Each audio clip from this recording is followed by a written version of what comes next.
The real trajectory of where we are today started because of you. I was always learning to survive.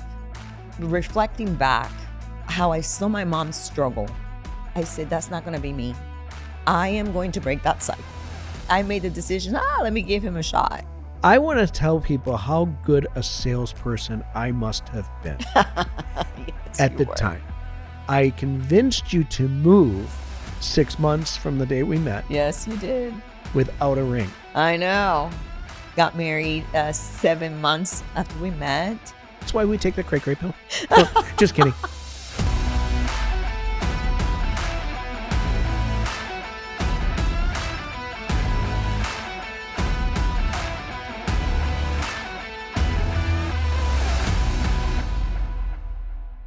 Welcome back to the Trustedpreneur Podcast.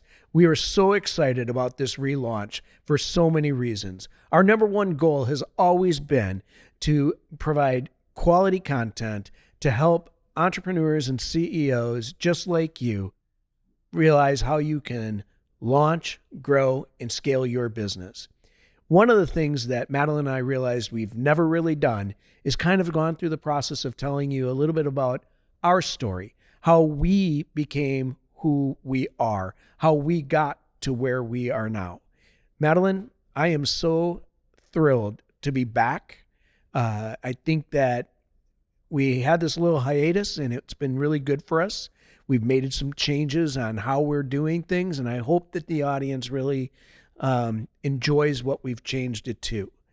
But as I said, I really wanted to sit down and really have a conversation with our audience about who we are, how we came to be what we are, and tell them a little bit of the backstory, because I think one of our other main points is we want to show people that anything is possible. And if there's ever somebody that I believe that can articulate that better than you, I don't know who it is. Yeah, it's quite the story. One that I've never really shared, and it's very difficult for me to do so. Well, you know what? This is the moment. This is the time, and we're going to do that. So let me start with a quick question for you. Mm-hmm. One, what do you think was the reason that you became the leader that you are today? Well, it started at a very early age. So most people don't know this, but English is my second language. When I moved to Miami in 1983, I didn't speak the language. I came with my mom. She had divorced my dad at the time, and she came first, and then we followed. And it was very difficult for me to have been uprooted from what I knew to where I was at, right? And so not learning, not understanding what was my role as a 15-year-old. I didn't understand the language, the culture, right? My world has just been completely dismantled. And so, and mom didn't speak English either, so that wasn't really helpful. But, I decided that it was going to be what it would be, and I was going to make the best of it, right? I was still a minor. I couldn't make decisions on my own. So I went to school, to the only school that South Beach had.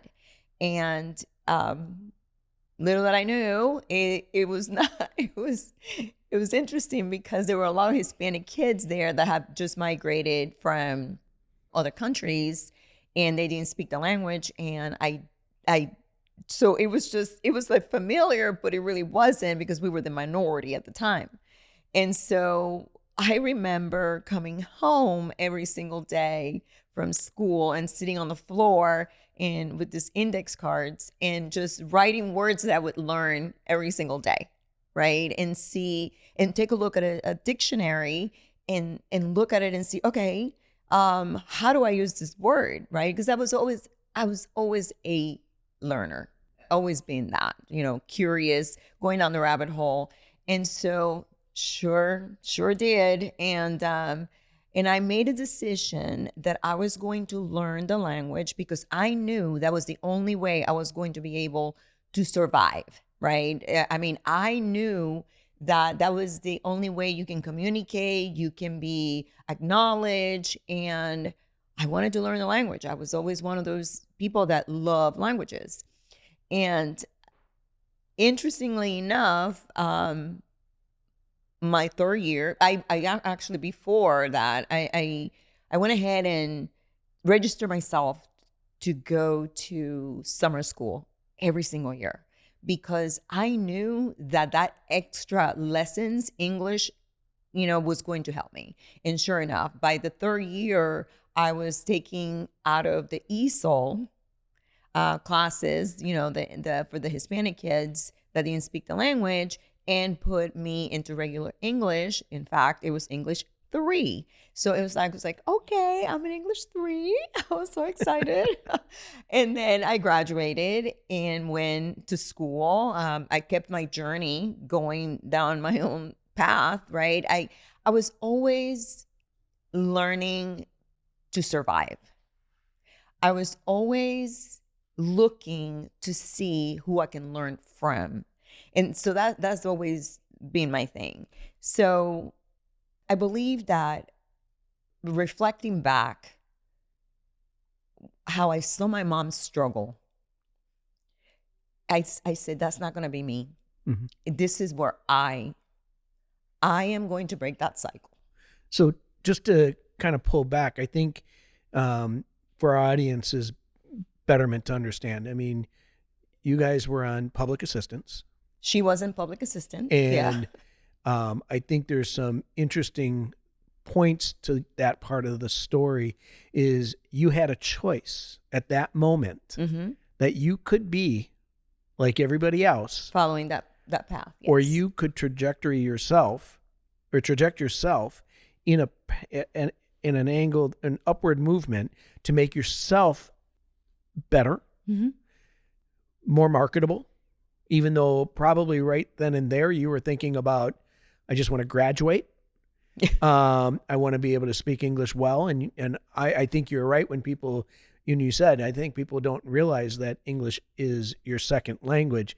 And it's amazing. But, to really start from minimal with a path, right? Yes. I think is amazing. And I think simultaneously while you were going through that, just a little on mine, I mean, I would probably be looked at as, wow, there's the kid, he middle class kid. But I'll tell anybody, we might have been in the middle class, but we were in the lower middle class, right? And the thing is back when we were growing up, it was all about going out, play, right? There were 5 of us kids and I was the youngest. And so, I always tell people, yeah, if you've never had the hand-me-down of the hand-me-down of the hand-me-down, and you don't know what those patches were that they used to put on your pants that didn't bend, right? Then you don't know, right? And I remember growing up that, it was instilled in us that, you do good in school. It was all about, and you and I have talked about this, the mindset of how money was looked at when you were young, right? And what you were taught. And I was taught, go to school, get a job, live your life, right? And depending on, obviously get married, have kids. I mean, just the regular routine, right? The traditional route. Yeah. So, but again, when I was young, I mean, I started very early entrepreneurially. I mean, I had my morning paper route before school, and I grew my paper route. I would buy other people's routes because I said, well, I'm already up. And when I first started, I got the route from my older brother, and he gave me 35 customers. That was what I got. Oh, right? wow. It's pretty good. Yeah. So I'm like, well, but I'm already up. And I knew the other guy that had the next street. And I said, how much would it cost me to buy that street? So I went from 35 to 50. And I ultimately had over 100 customers. That's awesome. And then I sold my route when I got. And you made money And selling that route. I made money on all sides. But it's interesting, but that's kind of what I attribute my initial thought about being business for self. Yeah. But that wasn't my trajectory at the time. I'm going to get a good job. I'm going to do something with my life, and that's it. But entrepreneurship wasn't there. But I've always looked back and said, I think that was always in me.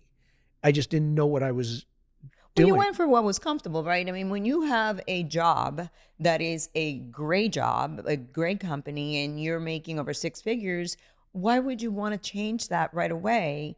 Yeah, right? That didn't happen right away. But no, it didn't. But I'm just saying, I mean, but you started in corporate, right? I mean, I did. So for me, it's funny because I found a job right at the convention center when I was 16. And I think that's where my standards came from, because I remember that every show that the convention center was giving in providing for the people, I wanted to be the very best at giving that customer experience. And I remember that I was put at a hot dog stand, and that hot dog stand, darn it, I was the best seller. I never forget that. And they gave me hours a lot because our stand was the one that gave the most profit, and the most sales. Right. So, I became that. And the same thing I worked at Publix at the time. And that was my second job, right? So I had 2 jobs, going to school, learning, because that was the only way that I was going to learn the language at a much faster speed, because I did not want to be part of the system. Yep. Right. I saw my mom struggle. And to this day, you asked me about that. And Amber asked me the other day, Mom, what is this, when the whole controversy about government assistance, what is all this government assistance talking about that people are talking about? And I'm like, you do not want me to start going down that path, because that is a sore subject for me. And so, and I sat down and I actually explained to her why, and the reason why I have such grit when it comes to, doing things on my own and not having to depend on anyone that's going to keep me stuck. Right. Right. And so, again, you ask what created that sense of urgency and leadership for me. It was exactly that transition, that pivotal moment that I saw what I didn't want to be and when I knew that I was meant for more. And I became what is possible for people that do not believe that they are that, right? And so, yeah. So I think that starts the ball moving in the right direction, Yeah. right? But I think there is other things that I think that gave you, that demonstrated the grit. Mm-hmm. But now, I think if I look back at your life that I know, is I think one of the most pivotal decisions that you made. And again, it's one of those where I think people have to understand why I'm saying this. There's a choice to be made. Mm-hmm. And when it's a pivotal decision, there's a choice to be made. I can stay and be like everybody else, or I can move forward and do something that most don't do. And I think that was the first time you moved from Florida to Texas. Yes, 1997. 1997. And for that, I think you did that with grit and purpose, right? So tell the audience a little bit about that decision making and again, kind of the why. It started, my hunger went with the company that I was with. I had gotten promoted like 2 times that year. And I got a call from one of my ex-bosses and said, hey, I have this opportunity with the same company, this opportunity as a director in this new initiative. I would love for you to consider joining us. And I had just gotten promoted to this one store, this office, and that created a big deal because the senior VP didn't want to let go of me. And he's like, oh no, I really want you to stay. And they gave me more money and all things. But ultimately I said, no, this is an incredible opportunity for me. It's going to allow me to grow. And mind you, when I moved to Texas, I had no idea what I was encountering. All I knew was that the company was going to pay for my relocation, and they gave me a huge bump on my salary. And I was a single mom at the time. And I said, I'm doing this for my kid. And because this is the only way I can grow, right? I can continue to grow within the company and make more money to make her life easy. So I don't ever have to depend on any kind of assistance, because I was meant for more. And so great decision. I was here for 1 year. Definitely a culture shock at the time. But it was a blessing. It absolutely told me and validated the fact that I can do hard things.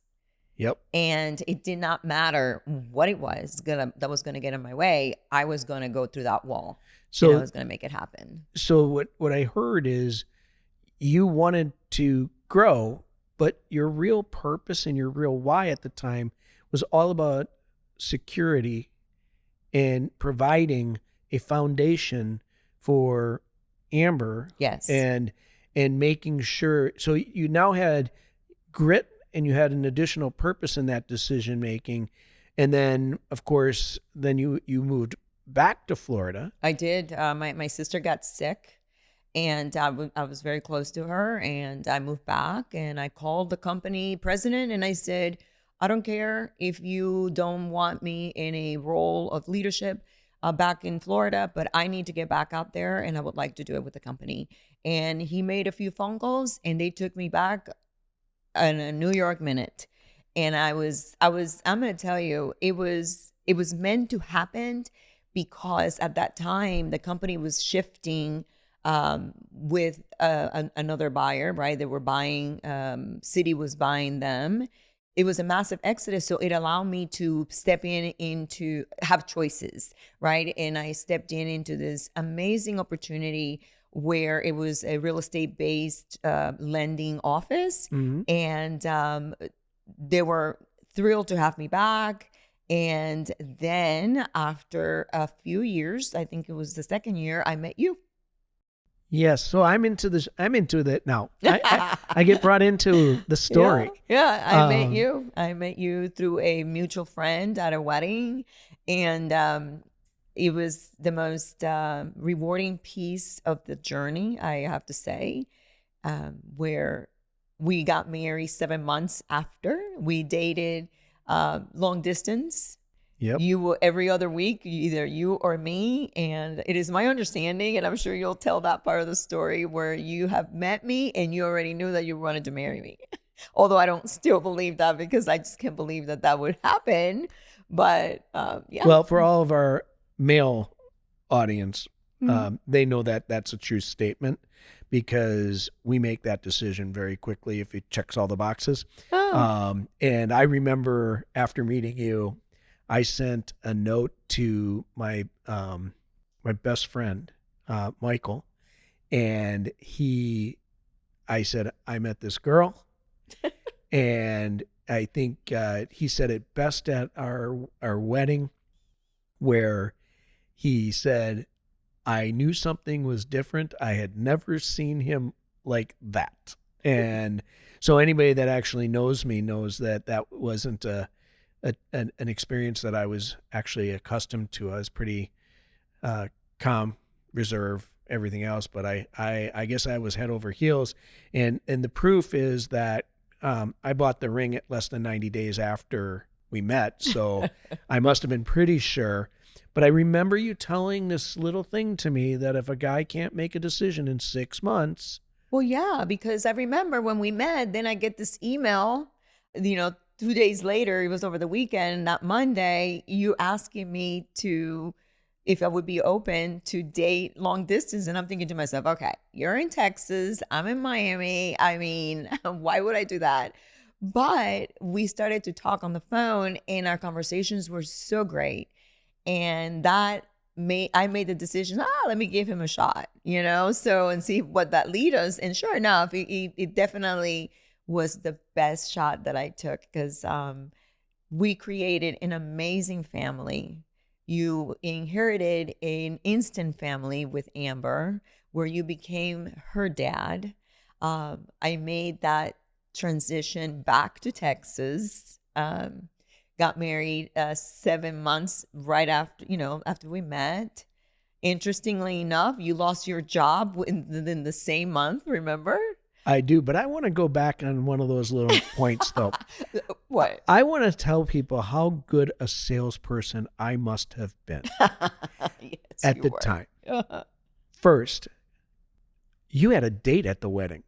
I did. So I'm just going to leave He that was at a boyfriend, actually. I don't care. It was a date. And then I convinced you to move 6 months from the day we met Yes, you did. without a ring. I know. And then I asked you to marry me that night, which was actually 6 months to the day. Yeah, because I told you Right. that if a man can make his make his mind up in 6 months, there's no need for this going back and forth. That was just So I had that up here, guys. Yeah. So then Madeline had this great idea. Let's get married in October. Mm-hmm. And I said, so this is December 15th that we got engaged. And we actually drove here in your 328i, packed to the gills. Yep. And we drove from Miami, the three of us, Amber, you, and me. And we get back for right after Christmas. And I think we had a gathering at our house in January, but I'm not sure. But anyway, you were like, no, we're going to get married in October. Mm-hmm. And I said, well, that might be a little bit of a problem because we have an appointment with the Justice of the Peace on the 23rd. Yes, you tricked me. But yet we had our religious ceremony and party and everything else in October, which was great.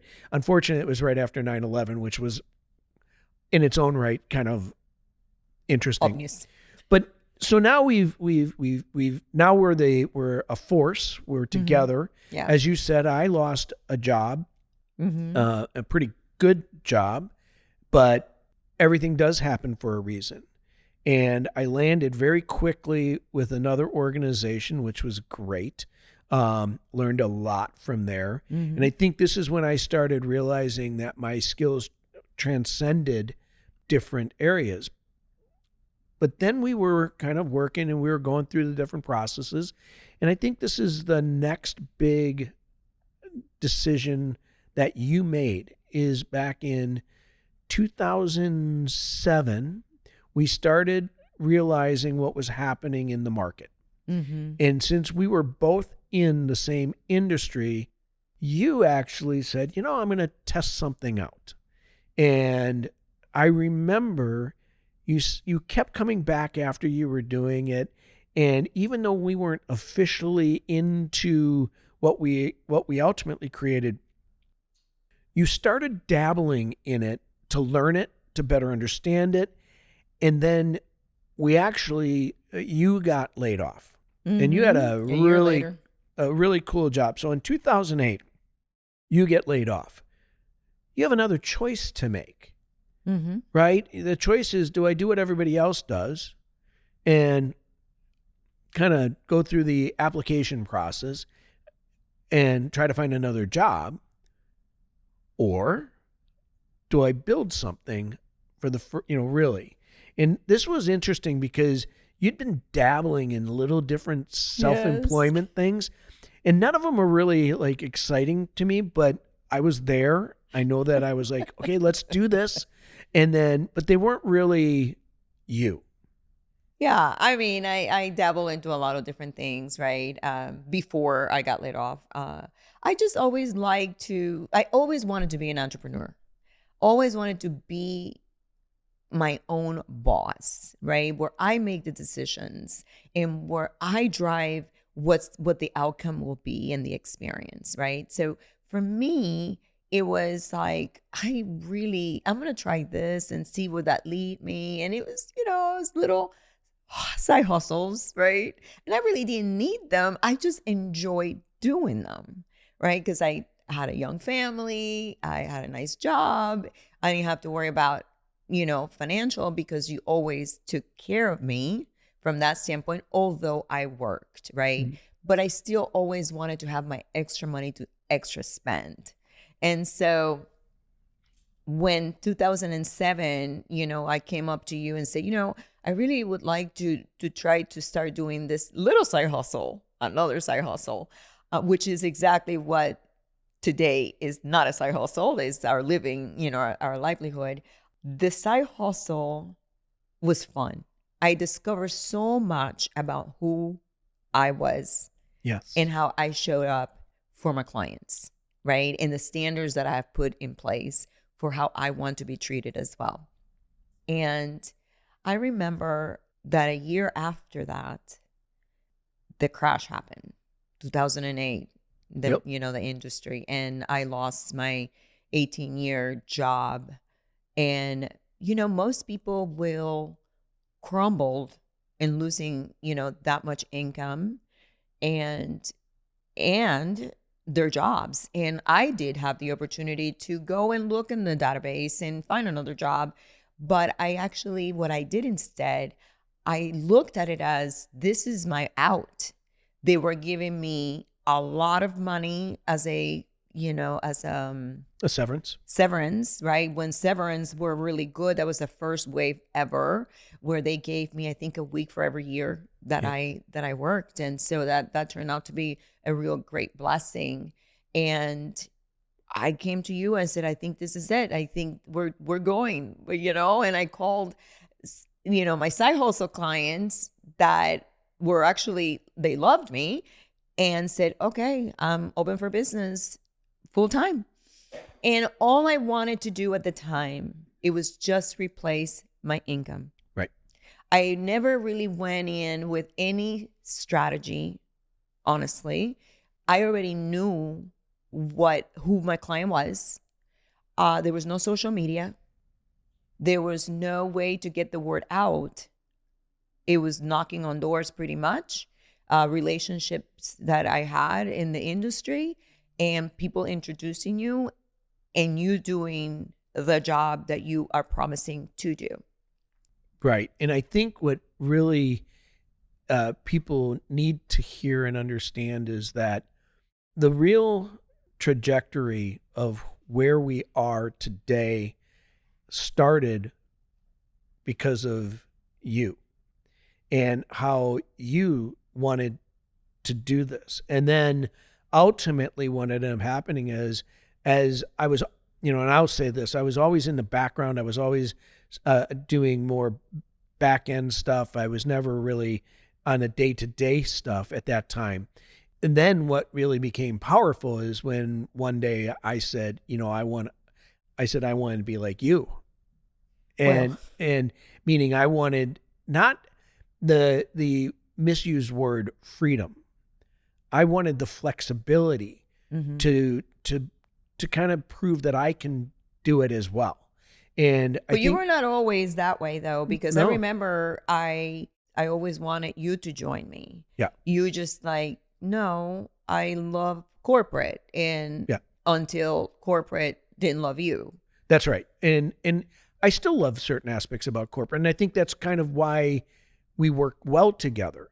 Is that we have an entrepreneurial spirit with the structure that we learned from corporate. Right. And I think that that's one of the real things that we deliver differently than a lot of people is that we get the confines you may have.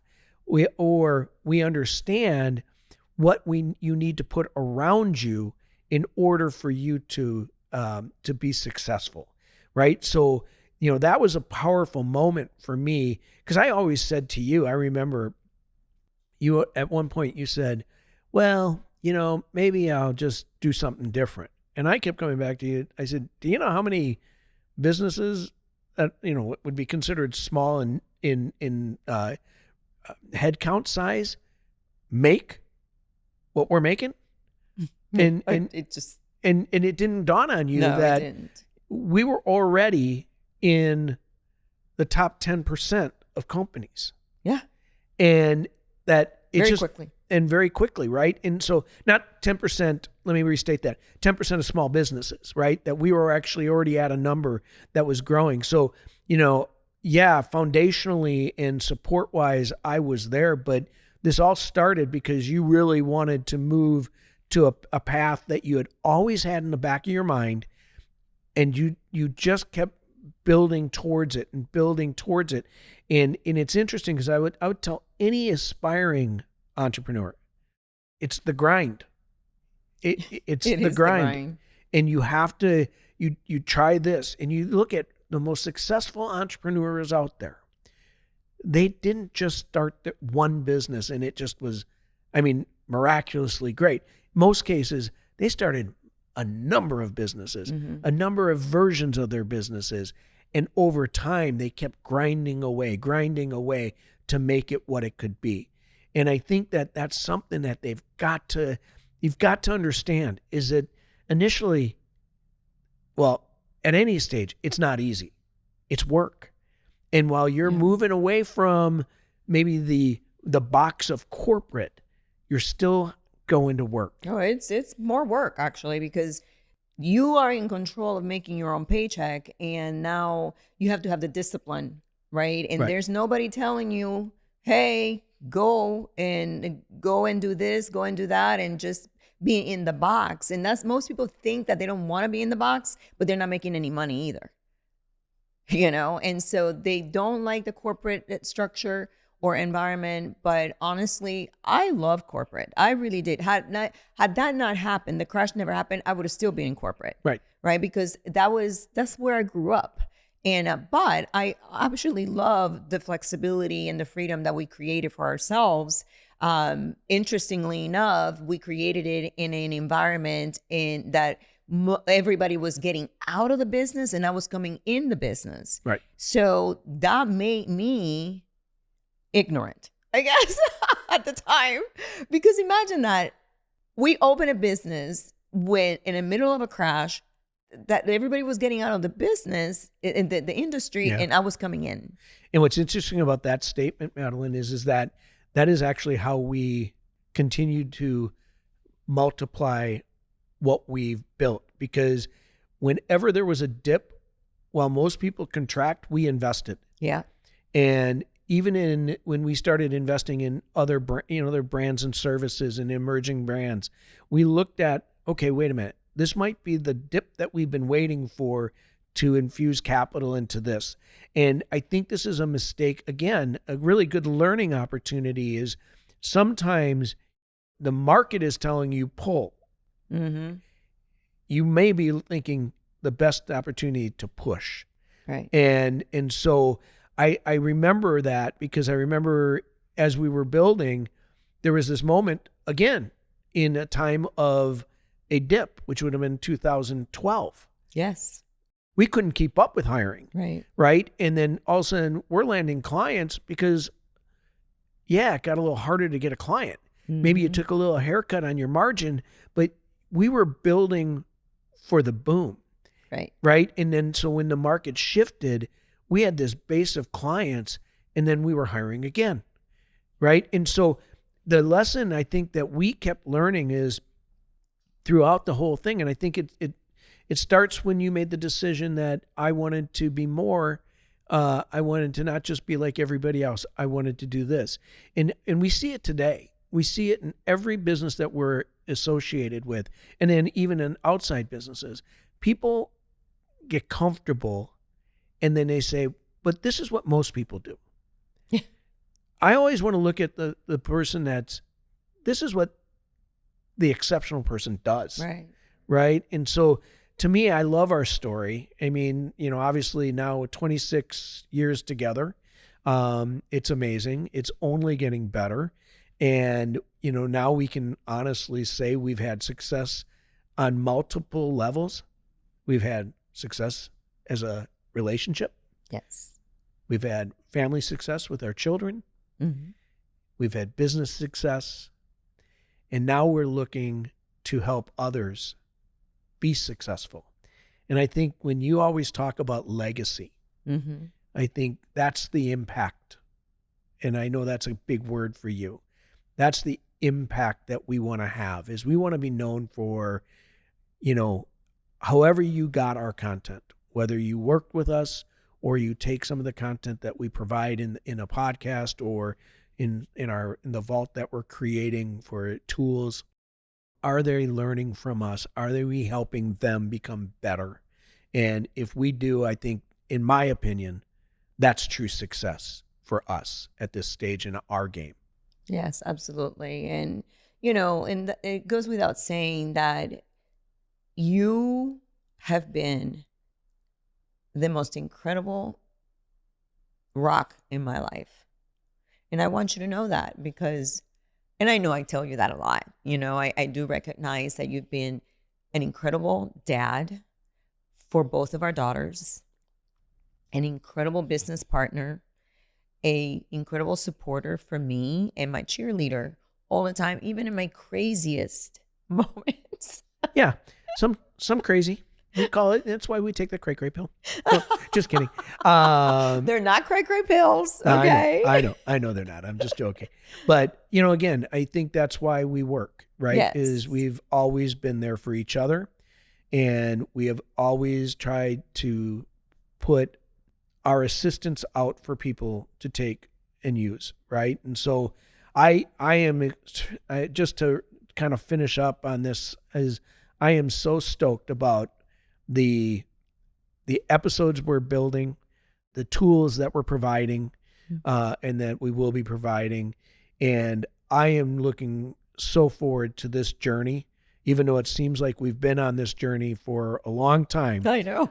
But I'm really excited about this journey that we've embarked on, because I think it really is who we are, and it allows us to share the story of, listen, we didn't have everything when we started. No. We had our problems, we had our challenges, and no matter what happens, you can get past that as long as you stay positive, you do the work. And we're here to help guide these people in our audience to the best of our ability.